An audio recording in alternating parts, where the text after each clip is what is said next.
युद्धादरम्यान जेव्हा एखादा लढाऊ विमान कोसळतं किंवा हल्ला होतो तेव्हा वैमानिकांचं पहिलं काम म्हणजे त्याचा जीव वाचवणं। अपघात टाळण्यासाठी वैमानिक अनेकदा इंजेक्ट तंत्राचा वापर करतात। जेव्हा एखादं लढाऊ विमान कोसळतं तेव्हा वैमानिक विमानातून बाहेर पडण्याची प्रथम प्रयत्न करतो। यामध्ये त्याच्या सीट खाली असलेली रॉकेट पॉवर सिस्टीम पायलटला मदत करते।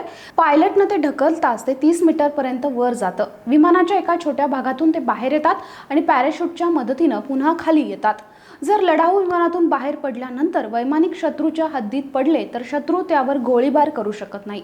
याबद्दल कोणते नियम आहेत ते बघू तर जिनेव्हा कन्व्हेन्शनल हा आंतरराष्ट्रीय मानवतावादी कायद्याच्या कराचाच एक संच आहे, जो युद्धादरम्यान सैनिक आणि नागरिकांशी होणाऱ्या वागणुकीचे नियम करतो आणि त्यानुसार सर्व देशांना वागणं बंधनकारक असतं।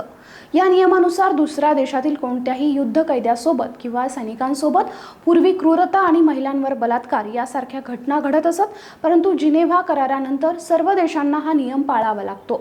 त्यामुळे अशा परिस्थितीत शत्रू देश दुसऱ्या देशाच्या लढाऊ विमानातून बाहेर पडणाऱ्या सैनिकांवर गोळीबार करत नाहीत, त्याऐवजी त्यांना तुरुंगात टाकतात। त्यांना त्रास दिला जात नाही, अपमानित केलं जात नाही किंवा शिक्षा देखील केली जात नाही।